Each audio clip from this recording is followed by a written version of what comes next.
So, how do you react when disaster strikes? Let's leave the theory aside and look at a real example. The year is 1914. Thomas Edison is 67 years old. One evening, a huge explosion occurs in his laboratory. Everything he has ever done, prototypes, notes, inventions, patents, everything is engulfed in flames. The fire department arrives, but the fire is so large due to the chemicals that they cannot extinguish it. Edison's son, Charles, searches for his father in the smoke. He thinks, my father is ruined, he can't withstand this at his age, his heart will stop. He finds his father. Edison, hands in his pockets, his white hair blowing in the wind, calmly watches the enormous flames. Do you know what he says when he sees his son? Charles, call your mother immediately. She will never see such a large fire again in her life. His son is shocked. Father, everything we have is burning. Edison replies, yes. All our mistakes are burning too. Tomorrow we start from scratch. That's Stoicism. You can't control events. The factory burns down. That's physics. But you can control your reaction. That's philosophy. Edison started working the next day, amidst the ashes, and just 3 weeks later he released the first phonograph. The fire cleansed his mistakes and gave him a new beginning. As the Stoic Emperor Marcus Aurelius said, the obstacle itself becomes the path. A rock falling on the path doesn't close it. That rock is a new stepping stone on which you can walk and rise. For Edison, the fire was not a disaster, but an opportunity.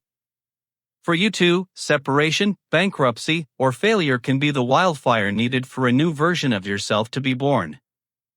Everyone knows about PTSD. Soldiers return from war, afraid of noises, unable to sleep. But there's another concept the scientific world doesn't tell you much about, PTG. That is, post-traumatic growth. Research shows that a significant number of people who experience major traumas become much stronger, wiser, and happier years later than they were before. Cancer survivors say, even my morning coffee tastes different now, I've come to appreciate life. Those who went bankrupt say, I learned who my true friends were, I got rid of my ego. Viktor Frankl experienced this in Auschwitz concentration camp. In that hell where he lost his family, his name, everything, he discovered this: you can take everything from a person. But there's one thing you can't take, the freedom to choose.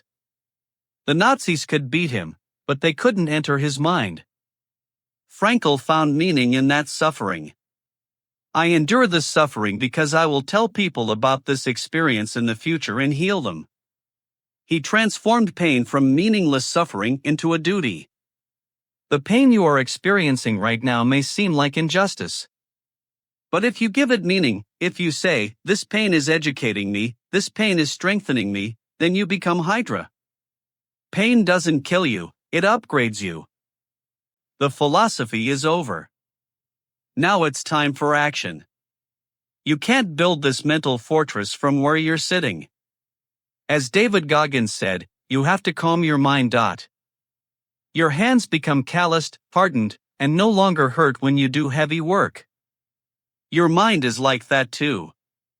There's an old tradition of Japanese samurai, misogi. Once a year, they subject themselves to an incredibly difficult test in nature.